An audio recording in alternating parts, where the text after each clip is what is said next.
দিল্লিতে এত ভয় পেয়ে গেছিলেন উনি যে একটা মামলায় সরকার তো করেই, যদি আপনি তৃণমূল ছেড়ে বিজেপিতে চলে যান তাহলে আপনার বিরুদ্ধে কি হয়তো মামলা হবে না। তারপরে যেরকম ওই শুভেন্দুর বেলায় হয়েছে সেরকম হতে পারে, কিন্তু এই যে একটা ভয় যে এখানে যদি আম আদমি পার্টি, যাদের দুটো রাজ্যে জোর আছে, দিল্লিতে খোদ আছে, আর এটা অবশ্য কেন্দ্রশাসিত যাই বলেন আপনি, আর বাকি পাঞ্জাবে, এখানে মুখ্যমন্ত্রী কেজরিওয়াল উনি যদি মানুষের মধ্যে প্রচার করতে পারেন তাহলে বিজেপির দফারফা হবে, অসুবিধা হবে। সুতরাং জেলে পুরে দাও। দুজন মুখ্যমন্ত্রীকে জেলে পুরে দেওয়া হলো নির্বাচন ঘোষণার পর। এর ইতিহাস স্বাধীনতার পরে কখনো কোথাও ঘটেনি। নতুন দৃষ্টান্ত তৈরি করেছে। সুপ্রিম কোর্ট ওকে ছেড়ে দিল, শর্ত দিয়ে ছাড়ল যে এখন উনি প্রচার করতে পারছেন, আর প্রচার করছেন, উনি এসব কথা বলছেন, এ তো ভারী মুশকিল, উনি আটকাতে পারলেন না ওকে। ফলে আপনি ভাবুন যে দিল্লিতে আর পাঞ্জাবের যে প্রভাব পড়বে তাতে কি হবে। গুজরাটে কি আপনি থাকতে পারবেন? যা আপনার ক্ষমতা আছে, যা শক্তি ছিল, আপনি তা থাকতে পারবেন?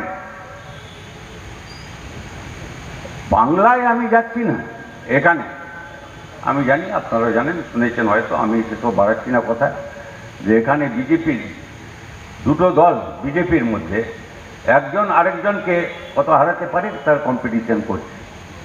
তৃণমূলেও ঠিক তাই অবস্থা। বিকল্পের জন্য লড়াই করছে।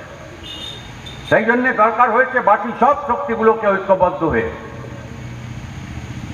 বাম গণতান্ত্রিক ধর্মনিরপেক্ষ শক্তিগুলোকে। ধর্মনিরপেক্ষ শক্তি মানে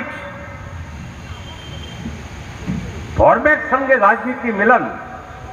যদিও এক কথায় বলতেন যে এ কখনো করবেন, সর্বনাশ হয়ে যাবে দেশটা, ঠিক ওর ভাষাই বলছেন, ছোট বাক্য বলতেন তো উনি, সর্বনাশ হয়ে যাবে। ধর্ম আলাদা, ধর্ম যে যার আপনাদের নিজস্ব যা পছন্দ তাই করবেন। আমার মতো কিছু লোক আছে, তারা এটা ওটা কিছু করে না। ব্রাহ্মণ বাড়িতে জন্মেছিলাম, কিন্তু এটা নেই, এই যে মতে আমি তো জামা খুলে দেখাতে পারবো না, যেটা এরকম করে থাকে আর কি, এটা নেই।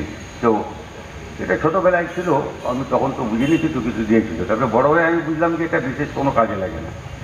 তো মাঝে মাঝে মশারির দড়ি ছিঁড়িয়ে, তো হোস্টেলে ছিলাম তো 18 বছর, মশারির দড়ি ছিঁড়ে গেলে যখন কিছু করতে পারছি না রাত্রে, তখন ওইটা দিয়ে মশারির দড়ি বানিয়ে করতাম। আচ্ছা, আপনারা হাততালি দিচ্ছেন কেন? আপনারা আমাদের সমর্থক হওয়ার দরকার নেই। আমি মনে করতে পারি আমি নাস্তিক, কিন্তু আমি কাউকে বলতে পারি না যে আপনিও নাস্তিক হবেন, না, তা বলার অধিকার নেই, সরকারের নেই, রাজনীতি যারা করে তাদের করবার অধিকার নেই।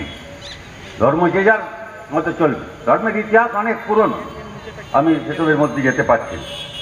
আমি নাস্তিক হতে পারি, কিন্তু আমি পড়েছি ওসব বুঝবার জন্যে কি ওল্ড টেস্টামেন্ট, বাইবেলের নিউ টেস্টামেন্ট, কুরআন ইংরেজিতে, বাংলায়, তার অনুবাদে, ইত্যাদি ইত্যাদি।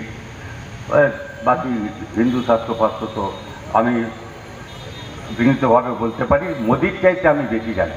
যদি মুখস্থ থেকে আরম্ভ করে ব্যাখ্যা দিতে বলেন, ওই রকম ক্ষুদ্রমুচুর লোক থেকে আমি বেশি বলতে পারবো ওই সব শাস্ত্র সম্পর্কে। গীতা মুখস্থ করে ওকে আপনাদের বাংলায় বলতে পারবো, আর ওকে অবশ্য হিন্দিতে বলা আমার পক্ষে মুশকিল, ইংরেজিতে হয়তো বলতে পারবো, ওই রকম করে বোঝানো। কিন্তু আমি বলছি এসব কথা এই জন্যে